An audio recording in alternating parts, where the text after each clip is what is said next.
Good morning, my fellow interested, inquiring, investigative patriots. You know, every single time the Democrats roll out a smoking gun, it's one they just used on themselves to shoot themselves in the foot. Let's take a look a little bit about this story.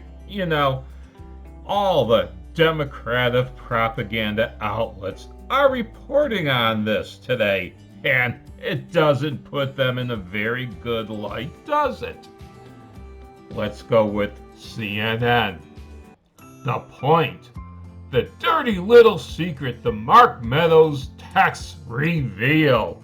And what do the Mark Meadows texts reveal? And by the way, it seems that only selected leaked texts have been put out. The most damning ones they could find.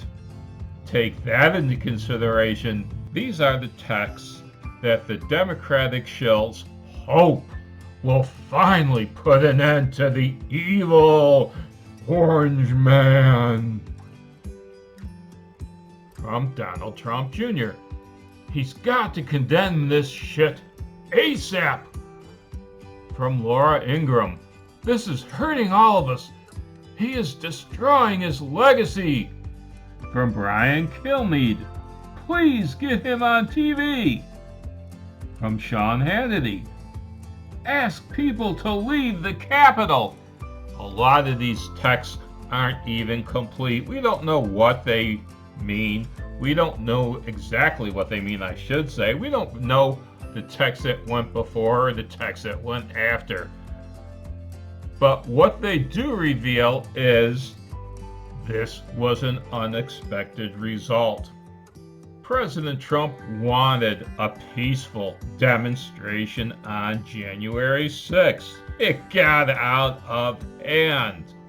President Trump is from my generation.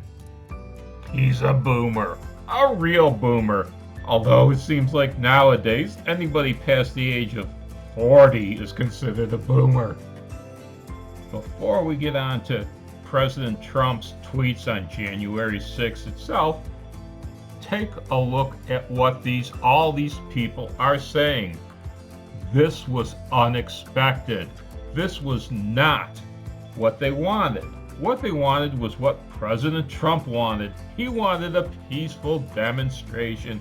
He didn't want a demonstration that turned into a riot that the Democrats called an insurrection. Indeed, it doesn't show that there was an insurrection. It shows that all the people that supported the president were telling him, holy shit, this demonstration has gotten out of control. Please, Mr. President, do what you can to put a stop to it. Now, with that thought in mind, let's take a look at President Trump's tweets. I had to go here because, well, as you all know, President Trump's Twitter account has been closed down, so we can't look at it directly. Now, President Trump loved to tweet. He tweeted on everything. We have to go through a lot of tweets that don't even mention the riot on January 6th, or I should say the demonstration on January 6th, until later in his tweeting history for that day, because President Trump, I believe, only wanted a peaceful demonstration. Take a look at the tweets concerning the demonstration on January 6th. I'll go through the beginning of these tweets. I'm just scrolling down, highlighted the first tweet that concerned January 6th.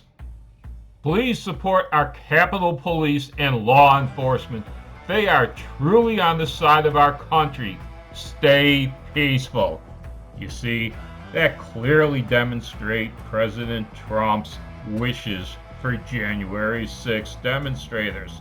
He wants them to demonstrate, but he wants them to stay peaceful. his second tweet concerning the demonstration on that day. I am asking for everyone at the U.S. Capitol to remain peaceful. No violence. Remember, we are the party of law and order. Respect the law and our great men and women in blue. Thank you. Now, President Trump thought this tweet would be more than enough to keep his supporters peaceful. Indeed, it was. I put it to you that the people who were violent during that day, for the most part, were not true Trump supporters. Now, those texts that went out to the president asking that he say something about it, well, this is what his reply was. These are the things and events that happen when a sacred landslide election victory is so unceremoniously and viciously stripped away from great patriots who have been badly and unfairly treated for so long. Go home with love and in peace. Remember this day forever. Even at the very end, I don't think President Trump was fully informed of the rioting inside the Capitol building. He knew that there was some glass breakage. He knew that the people had gotten involved. He certainly didn't know that one person had been shot, a demonstrator, a female demonstrator, had been shot dead by the Capitol Police at that point. He told them, go home with love and in peace. He didn't tell them to riot. He didn't tell them to demonstrate. He told them to go home with love and peace in their hearts. That's who our president was and is.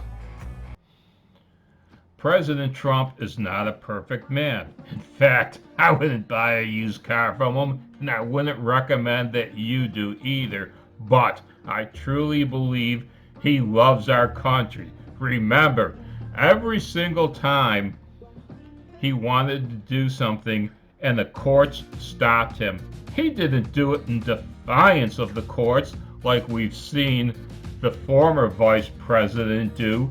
No, he stopped and waited for the courts to clear the way for him to continue. So it took him a lot longer to do things than he wanted because the Democrats threw roadblock up after roadblock, and he had to wait for the courts to make final decisions. And not every single Supreme Court decision went his way. He lived with the consequences of what the Supreme Court said. Now, here are my final thoughts of this, as if you don't know. These texts only confirm what we already knew, thought, and believed about the former president. Now, these leaked texts from this inquisition on the January 6th demonstration and riot reveal that President Trump's inner circle, when they found out that the demonstration had turned into a riot, wanted it stopped and wanted President Trump to get on top of it.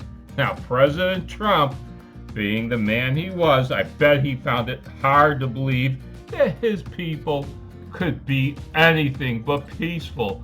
Like he said in his tweets, his party were the party of law and order. His party were peaceful. His party were the party of love. He couldn't believe that his supporters could do anything wrong. For the most part, they didn't.